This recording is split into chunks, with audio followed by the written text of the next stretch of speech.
Jai Shri Radhe, Sab Vaishnav ko Sadar Supreme Sanambra. Jai Shri Krishna. Today is day 133 and Varta 110.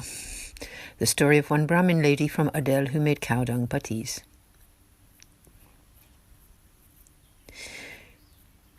This is a devotee of Bhav Prakash. This is a devotee of sattvic disposition in the eternal Leela. Her name is Ananya. She manifests from Mayana and is thus a form of her divine loving sentiment.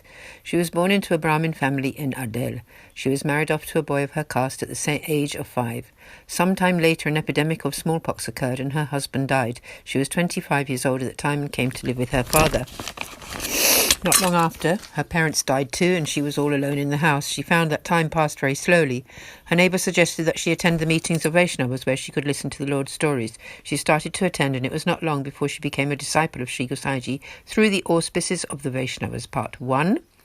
Sri Gosaiji had granted the name initiation to this Brahmani in Adel. He also graced her with the Brahma Sambandh initiation. She said, "O Maharaj, I don't have anything to do to pass the time. Please give me some seva." He graced her by giving her service in Sri Navaneet Priyaji's kitchen. Her duty was to clean Sri Navaneet Priyaji's pots and pans and do some other little jobs. Once she failed to clean out a black spot left over from cooking lentils. She had not noticed it. The next day, at the time of the midday services, Sri Gosaiji was about to offer Sri Navaneet Priyaji his lunch when the Lord spoke up. Yesterday, some lentils were still stuck in the pot even after cleaning. All the cooking preparations are therefore impure. The lady who cleaned the pots did not do a good job. Sri Gosaiji had to give all the cooked preparations to the cows and start the cooking for the seva periods from early morning to lunchtime all over again. Afterwards, he settled Sri Navaneet Priyaji down to his afternoon rest and went to sit in his bed. He called the Brahmani and a Vrajvasi there and told the latter, "Take this lady over the river and drop her on the far banks." She asked Sri Gosaiji, "O Maharaj, what is my offence?" He replied, "A spot of lentils had been left unclean from one of yesterday's pots." "Why did you not clean them properly?" she answered. "I must have not noticed it. What can I do about it?" Sri Gosaiji did not like what he heard and became angry with the Brahmani. He again told the Vrajvasi to immediately take her to the opposite banks of the river and drop her there. This is Bhav Prakash. This story tells us that a Vaishnava should speak in a humble manner before their guru, otherwise it is very offensive. Part 1 continued. The Vrajvasi sat at the woman in a boat and dropped it on the far bank of the river. She had no kind of resentment towards Sri Gosaiji for doing this. She thought, "He is the Lord and will one day grace me enough to call me back." Bhav Prakash, the Blessed Lord, never abandons his own souls. Part 1 continued. She wondered how she would be able to survive. She built herself a hut on the riverside. Many oxen and cows used to come to the river and they left behind lots of dung. She made cow dung patties out of it. She would beg for flour from any kind of person who came there and survived like this. Then she would take rest in her hut whilst remembering Sri Gosaiji's lotus feet in her heart. She had soon collected a big pile of cow dung patties.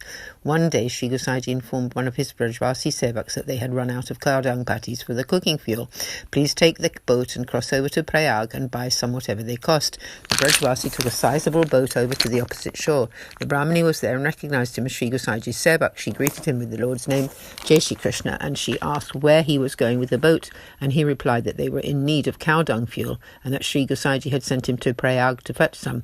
The Brahmani piped up, "Look, I have prepared some cow dung fuel. It all truly belongs to Sri Gosaiji. Please take it. I am an initiate of Sri Gosaiji."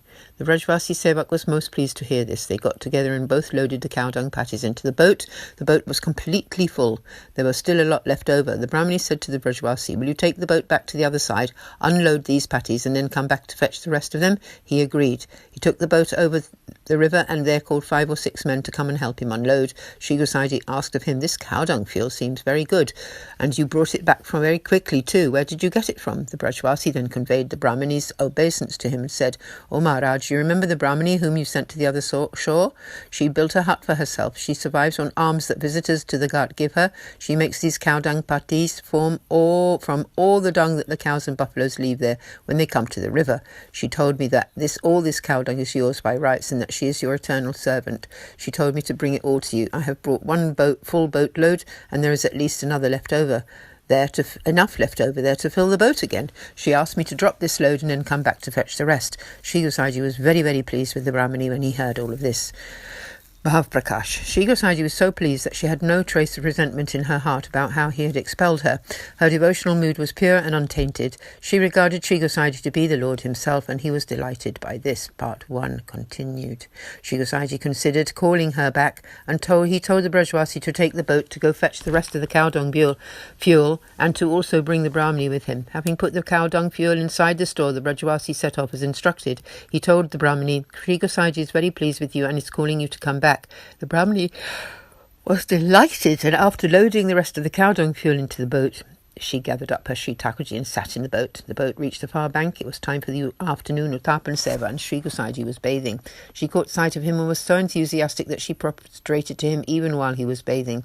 Tears began to flow from her eyes, and she was not able to speak.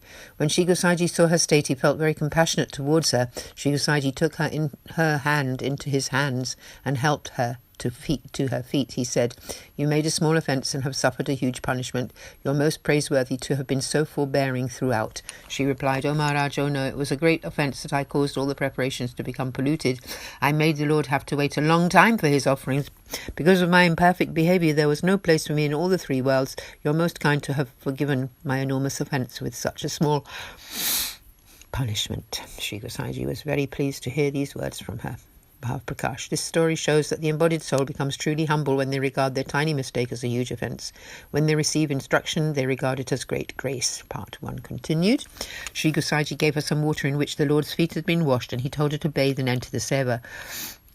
He advised her to perform her seva with double the care and attention. She was delighted to hear this, and from that day on proceeded to serve the Lord with great care and much affection. After a short while, Sri Navneet Priyji began to grant her his direct experience. One day there was not enough powdered sugar in the milk for the nighttime service. Sri Navneet Priyji told her this. She went immediately to Sri Gosaiji and told him that what Navneet Priyji had said told her, and that it was the store manager's fault. Sri Gosaiji went straight to the manager and asked, why did you not give enough sugar for the Lord's nighttime milk offering? He piped up, Oh Maharaj, there was not enough sugar left. It was short by 4 paces worth. I will order some in the morning tomorrow early. Sri Gosaiji became very annoyed with him, saying, from today onwards, never let the money or supplies run out. He had replied that it would never happen again.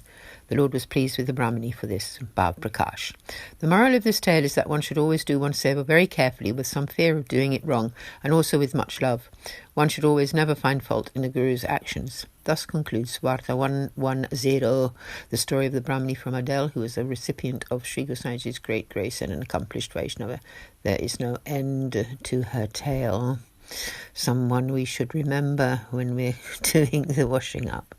Jai Jai Shri Radhe.